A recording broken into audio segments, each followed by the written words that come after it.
وقال عليه السلام: إذا كنت في إدبار والموت في إقبال فما أسرع الملتق. جب تم اپنی زندگی کو پس پشت ڈال رہے ہو اور موت تمہاری طرف بڑھ رہی ہے تو تمہاری اور موت کی ملاقات کتنی جلدی ہوگی۔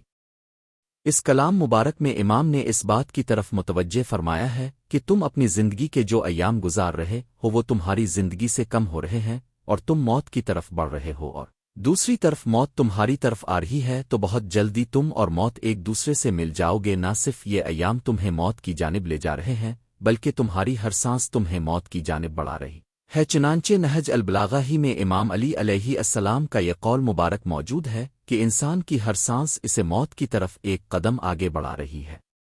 نہج البلاغہ حکمت 71۔ اور موت بھی اس کی طرف بڑھ رہی ہے، ایک دن دونوں ایک دوسرے سے ہمکنار ہو جائیں گے۔ دنیا میں کوئی شخص ایسا نہیں ہے جو یہ انکار کرے کہ موت ہمیں نہیں آئے گی، یہاں تک کہ سوفسطائی جو ہر چیز کی حقیقت کا انکار کرتے تھے بھی اس کی حقیقت کو تسلیم کرتے ہیں، لہذا موت سے فرار ممکن ہی نہیں ہے اور وہ ضرور آئے گی۔ اسے پروردگار عالم نے قرآن مجید میں صاف لفظوں میں فرما دیا ہے کہ اے رسول کہہ دو وہ موت جس سے تم بھاگتے ہو وہ ضرور تم سے ملنے والی ہے، پھر تم اس کی طرف لٹا دیے جاؤ گے جو غیب اور شہود کا جانے والا ہے، پھر وہ بتائے گا جو تم کیا کرتے تھے۔